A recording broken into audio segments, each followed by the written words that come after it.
you can go here. I see there's an example here. You can use for you to just, if you want to check.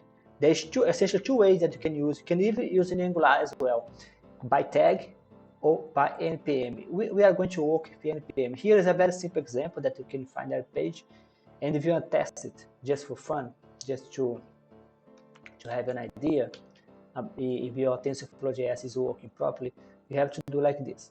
You have to do on init, because we are going to add a method that's going to be executed when everything is ready. So implement,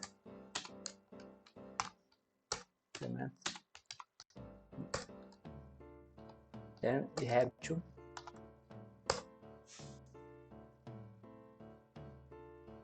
let's put this here, because we are not going to, this on init is executed, everything inside here is executed just after everything is ready. It's a very nice option for you to make sure that you wait for everything to be ready to execute some kind of method and so on. It's a very good practice to use this one as it's called hook. On init, it's one type of hook in Angular. As you can see, this error here is precisely because of that, because Angular does not know the type, and if you see the error here, it appears print does not exist on type tensor. So print does not exist on type tensor rank, as you can see. But it took me a while to find out, to figure out what's going on. I mean, as I was working, it took me a while to find out, but it's a classical type. You just have to say that that's a tensor. That's very similar to, if you are familiar with familiar with Java.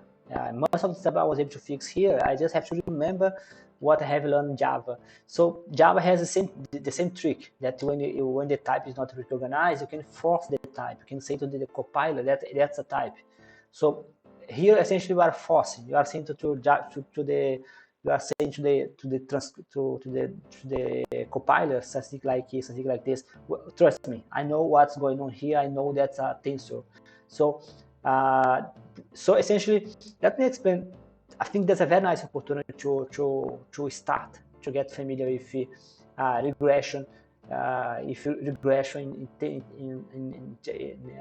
Angular, so that's a very nice opportunity. So essentially, what's happening here is that we are creating our first model. So this one here, sequence, is created because there are essentially two types of artificial neural network in TensorFlow.js. There is the sequential means that you are putting one layer after the other. That's a kind of block. If you think a Lego, or if you think a kind of a board, each layer is a board. So sequential means it's a board. That's the most common type of artificial neural network. The second line is saying to you that this part here, saying to you that this part here, saying to you that it's a dense layer. What's a dense layer? Every neuron is connected. So you have a combination of each neuron connecting each neuron. So if you make a graph, you're going to see a huge amount of connections. The more neuron you have. So here I'm saying that I just have one neuron. In here I'm saying that I just have one input. So I have remember that the neuron input is different. I can have one neuron, but I can have several inputs to the same neuron. But in specific case, I'm saying that I have one neuron and I have just one input. The next step is called compiler. We are compiling. So we are saying that the loss function is the mean square error. If you're not familiar with the mean square error, you just make the summation of the error, make the square. Generally, they divide by the number of samples. But I don't know if they're doing that here, because sometimes they do, sometimes they don't. It's not. The optimize is called the stochastic gradient descent, which is a kind of fast way to use the gradient method. If you're not familiar with the gradient method, is the easiest way to make optimization. General some synthetic data, just to, as you see here, they just created. I mean, I'm not going even to bother about that, but we are going to know more about that during the course. But that's called a tensor, which means that a tensor is the same if you're familiar with physics. If you're not familiar with physics, tensor is a way to represent in several dimensions, such as a tensor in one dimension is a array. 2 dimension is a matrix. 3 dimension is a kind of cube. And 4, 5, tensor can be as many dimensions you want. So they are saying essentially that you have 2 input here.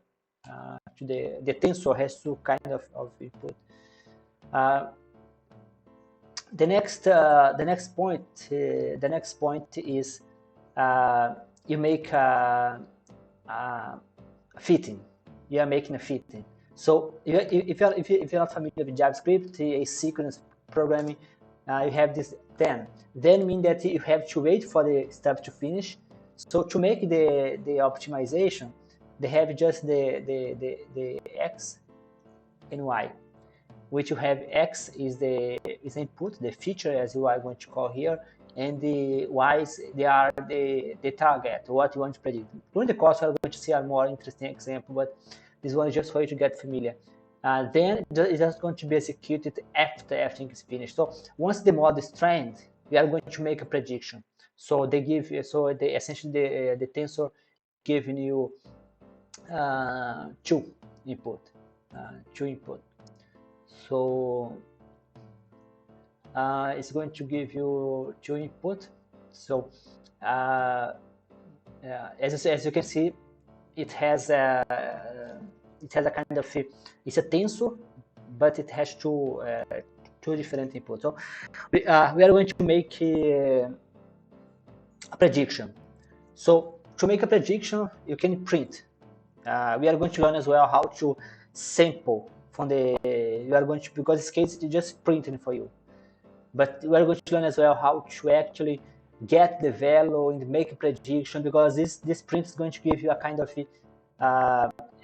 string, which will be available, as far as I know. I think it will be available just on console log.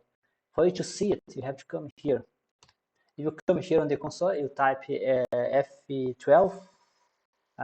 As you can see, the tensor gave you the value here. That's supposed to be the prediction for that specific example. We are going to do more interesting examples, so you don't have to worry. This was here just for you to get familiar. So I guess that's the part that you get familiar with TensorFlow.js. In the next part, we are going to actually start working. So summarize what we have done. We installed TensorFlow.js. We fixed a small problem, not so buggy, but a small problem between TensorFlow.js and TypeScript. Then you have tested a very simple model for regression. On the next step, you are going to actually start working on our problem, which is more complex than this one.